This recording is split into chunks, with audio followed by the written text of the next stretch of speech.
आप अगर पटवारी ग्राम सेवक बने हो तो आप अपने गांव के पटवारी और ग्राम सेवक से जैसी उम्मीदें रखते थे वैसी ही सेवाएं आप भी नागरिकों को, ग्रामीण जन को देना। और साथ ही साथ में मैंने पहली बार देखा, और यहाँ आते वक्त मैंने सुरेंद्र जी से पूछा, मैंने कहा केवल राजपुरोहित प्रतिभाएं हैं या फिर गांव की सभी प्रतिभाएं हैं? तो सुरेंद्र जी ने कहा कि गांव की सारी प्रतिभाएं हैं, और यहाँ पर इमराना के अंदर जितनी भी प्रतिभाएं हैं, किसी भी कास्ट की हो या जातिवाद नहीं है, यहाँ जो बौद्धिक क्षेत्र के अंदर अपना अपना नाम कर चुके उन सभी को सम्मान दिया जाएगा। मुझे सबसे बड़ा सुकून उस समय मिला।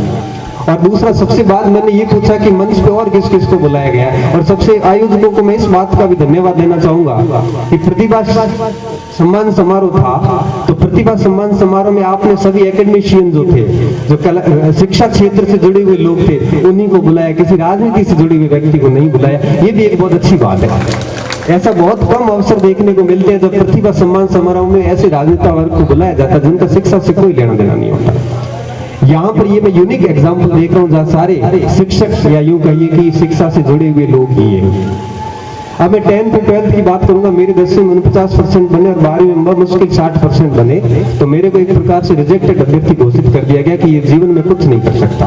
क्योंकि आपको पता होगा कि जब कम प्रतिशत बनते थे उसको हे दृष्टि से देखा जाता है कि ये आगे कुछ नहीं कर सकता। लेकिन बच्चों में आपको एक संदेश देना चाहूंगा कि जीवन में आपके जैसे जैसे आगे बढ़ोगे आपके बहुत सारी बाधाएं आएगी, सामाजिक बाधाएं, सांस्कृतिक बाधाएं, शारीरिक बाधाएं, आर्थिक बाधाएं, बहुत सारी बाधाएं आएगी।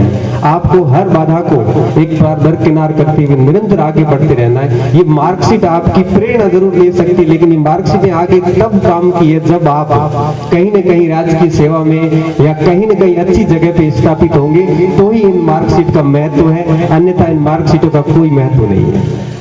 कड़वा संदेश है लेकिन स्पष्ट बात कर रहा हूँ, 92-94% वाले भी अगर अपना रास्ता भटक जाते हैं तो ये मार्क्स बेटा कोई काम की नहीं आएगी। और 47-45 वाले लड़के भी, लड़कियां जितनी भी है, ये भी अगर रास्ता नहीं भटके और अपने लक्ष्य को ध्यान में रखते निरंतर आगे बढ़ते रहे तो निश्चित रूप से ये 47% की मार्कशीट 94% पे भारी पड़ेगी। आपके सामने ऐसे कई हजारों एग्जाम्पल देखने को मिलेंगे।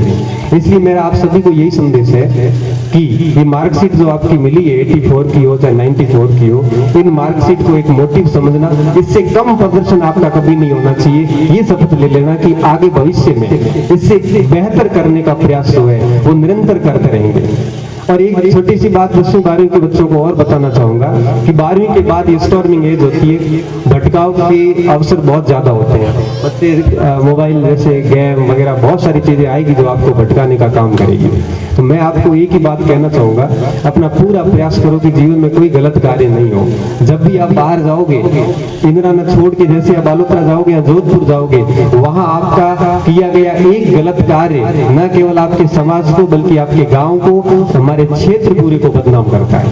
तो कुछ बनो या न बनो लेकिन एक अच्छे इंसान जरूर बनना।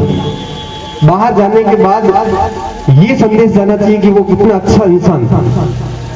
व्यक्ति पद को प्रतिष्ठित करता है, पद व्यक्ति को प्रतिष्ठित नहीं करता है। जितना अच्छा इंसान होगा पद अपने आप पद की शोभा बढ़ती है। जर्रों में रह गुजर कर चमन छोड़ जाऊंगा, आवाज में अपनी दूर तलक छोड़ जाऊंगा, आवाज में अपनी दूर तलक छोड़ जाऊंगा। खामोशियों की मौत गंवारा नहीं मुझे, खामोशियों की मौत गंवारा नहीं। बहुत सारी समस्याएं आएगी, आपको हर समस्या को जो है जीतना है। कबीर कुरैशी की एक नज्म है, मैं आपको सुनाना चाहूंगा, बड़े ध्यान से सुनना। कबीर कुरैशी ने बड़े दिल से ये नज्म लिखी थी कि दिल का कबीर जिंदा रख, जमीर जिंदा रख, कबीर जिंदा रख। अंदर से जमीर हमेशा जिंदा रखना, जमीर जिंदा रख, कबीर जिंदा रख। बन भी जाए सुल्तान, कितना भी बड़ा आदमी बन जाए, बन भी जाए सुल्तान तो दिल का फकीर जिंदा रख। बन भी जाए सुल्तान तो दिल का फकीर जिंदा रख। मुफलिसी के दौर में भी, मुफलिसी यानी गरीबी, मुफलिसी के भी दौर में भी दिल की अमीरी जिंदा रख। कितनी भी गरीबी हालात हो, पैसे नहीं हो, फिर भी दिल की अमीरी जिंदा रख। जीवन में हार जाए सब कुछ, जीवन में हार जाए सब कुछ फिर भी जीतने की उम्मीद जिंदा रख। जीवन में हार जाए सब कुछ फिर भी जीतने की उम्मीद जो है वो जिंदा रख। इस बीच में एक शब्द और छूट गया कि तर्कस में आखिर कोशिश का तीर भी जिंदा रख।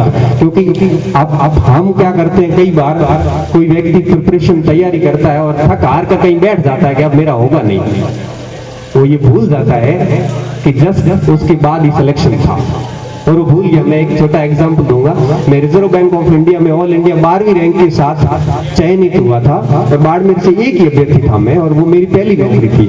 मैं मुंबई गया था और मुंबई से मैं वापस बाड़मेर आया। यहाँ इंडियन एयरफोर्स की वैकेंसी आई हुई थी गरुड़ कमांडोज की जैसलमेर के अंदर। तो रात को 7.5 किलोमीटर की रेस थी।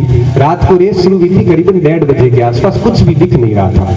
हमने दौड़ना स्टार्ट किया, दौड़ दौड़ के थक गए और लास्ट में मैं बैठ गया। मैंने कहा अपने से ये 7.5 किलोमीटर वाला मामला होगा नहीं।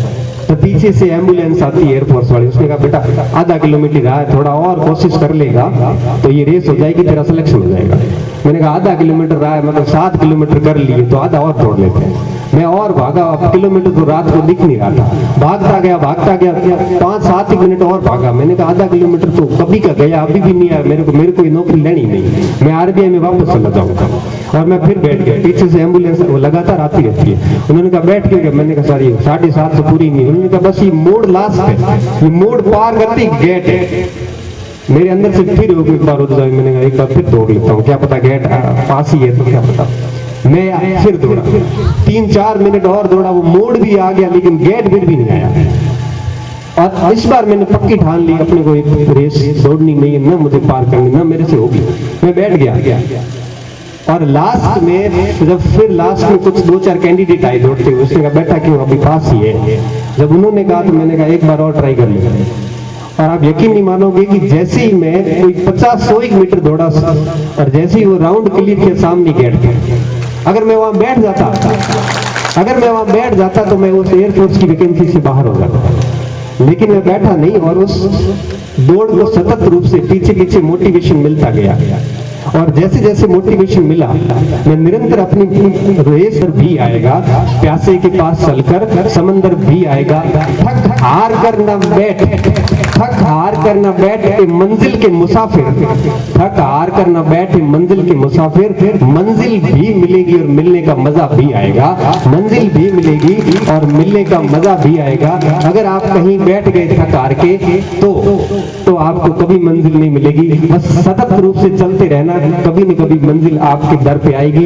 ये बात पुख्ता है। और रामधारी सिंह दिनकर की इन चंद पंक्तियों के साथ में मैं अपनी वाणी को यही विराम देना चाहूंगा कि नींद कहाँ उनकी आंखों में जो धुन के मतवाले हैं। जिसने धुन मान ली कि मुझे ये चीज हासिल करनी है, उनकी आंखों में नींद नहीं होती, खा पी के 10 घंटे सोते नहीं है। जिसकी धुन लगी हुई है ना कि मुझे ये काम करना है, उस व्यक्ति को नींद उस व्यक्ति की आंखों से गायब हो जाती। नींद उसकी केवल आवश्यकता रह जाती है, मौज परस्ती नहीं होती। नींद कहाँ उनकी आंखों में जो धुन के मतवाले हैं। गति की तृष्णा और बढ़ती जब पद में छाले हैं, मतलब गति तेज दौड़ने का जब और मन करेगा उस व्यक्ति का, जब उसके पैरों में छाले हो जाएंगे।